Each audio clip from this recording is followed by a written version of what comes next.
Welcome to Rob on Holiday's Disneyland Paris In Depth. In this series, we're going to take you behind the scenes and in great detail at some of the iconic rides and attractions at this park. Today, we're going to look at the wildest ride in the wilderness, Big Thunder Mountain Railroad.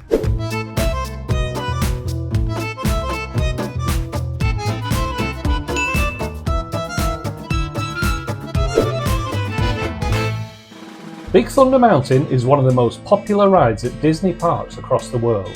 This runaway mine train attraction takes guests on a thrilling high-speed journey through the abandoned Big Thunder mine. Just behind me here is Disneyland Paris's installation of a Walt Disney classic, Big Thunder Mountain Railroad. Now, this is a wild train ride through an epic landscape. It's a great thrill ride. We're going to take an in-depth look at this attraction. Now, interestingly, we have to go right back to 1956 to start the story. Mine trains have been part of Frontierland since 1956, when the Rainbow Caverns mine train opened in Disneyland in California. This attraction, which was later expanded into Mine Train Through Nature's Wonderland, took guests on a scenic tour through western landscapes, sowing the seeds for the eventual theming of Big Thunder Mountain itself. To continue our look at Big Thunder Mountain, we have to look at the history of another attraction. Pirates of the Caribbean? Yes, that's right. We have Pirates of the Caribbean to thank for Big Thunder Mountain. Why? Well, although Pirates had been a success in Disneyland, there were no initial plans to replicate it in Florida. Instead, Imagineers had a much more ambitious project in mind for the Magic Kingdom, a project that went by the name of Thunder Mesa. Thunder Mesa? That sounds familiar.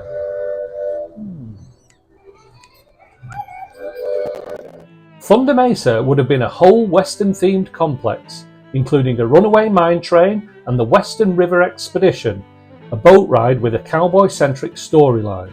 However, when guests complained that they couldn't ride Pirates in Florida, Disney quickly rectified this and opened a version of the popular attraction there in 1973.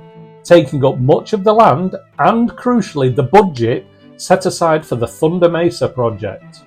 But at Disney Imagineering, no idea is ever completely thrown out. So, when guest polls showed a desire for more thrill rides, Imagineer Tony Baxter suggested building the runaway mine train that had originally been designed as part of Thunder Mesa as a standalone attraction. And that's the story of how Big Thunder Mountain was born.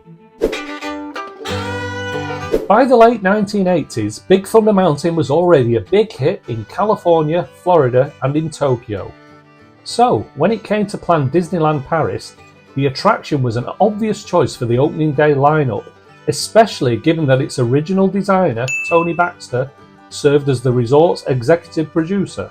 Paris will be the first time that Big Thunder Mountain will be an opening day attraction, which gave Imagineers the opportunity to centre Frontierland's entire backstory around the lore of the mountain. In fact, the backstory of Disneyland Paris's Frontierland is one of the most detailed stories ever created by Imagineering. The story begins in the 1850s during the American Gold Rush, when businessman Henry Ravenswood first struck gold in the Big Thunder mine. He soon established the Big Thunder Mining Company, and the town of Thunder Mesa grew along with the mine's profits. Henry used his newfound wealth to build a lavish Victorian manor on the outskirts of town, where he lived with his wife and daughter. But in 1860, disaster struck Thunder Mesa. Legend goes that work in the mine had angered the mighty Thunderbird, and the flap of its wings provoked a terrible earthquake, killing many of the town's residents, including Henry and his wife. Operations ceased in Big Thunder Mountain, but some say that, even to this day, trains still hurtle through the abandoned mine shafts. Big Thunder Mountain opened with Disneyland Paris on the 12th of April 1992, and it remains one of the resort's most popular attractions. The ride has remained mostly unchanged since opening day, except for one significant refurbishment in 2016, when lighting and sound effects in the final lift tunnel were enhanced to create the illusion of a dynamite explosion. Now, there's one thing unique about the Paris installation at Big Thunder Mountain, and that's the location of the ride itself.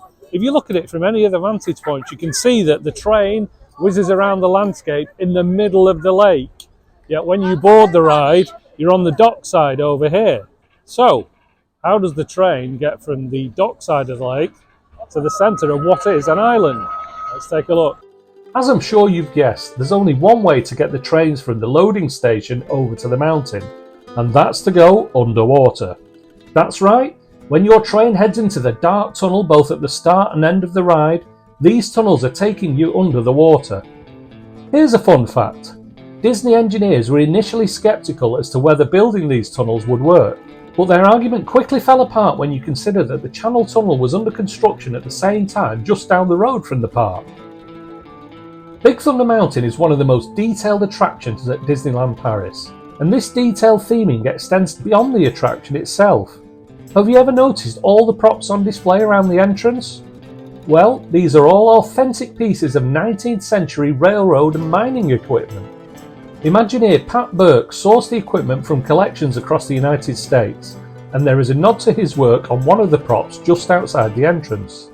This is one of the examples of the props. It's a steam tractor, and it was a real operating steam tractor in the state of Missouri.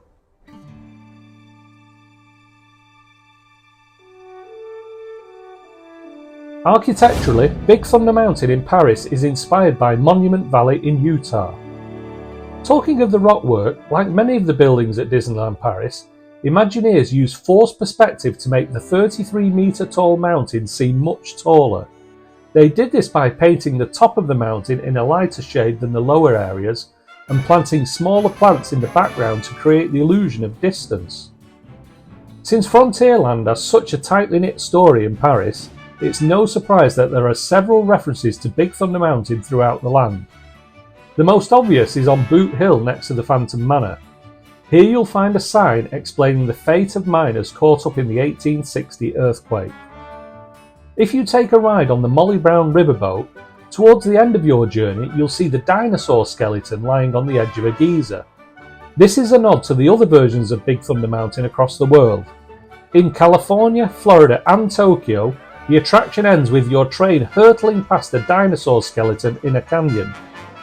Because Paris's finale has to take place underground, the dinosaur was removed from the attraction, but is still included in the park as a little Easter egg.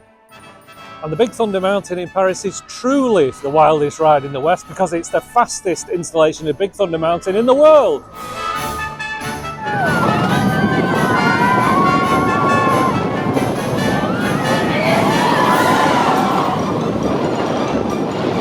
This is the end of our Big Thunder Mountain journey. As you can see, there's lots of history behind this very famous Disney attraction. We hope you've enjoyed our in-depth look. If you've enjoyed it, please subscribe and keep an eye on Rob on Holiday for more great holiday videos. 6,000 plays a day. Today we're sailing on the happiest cruise that ever sailed. It's a Small World.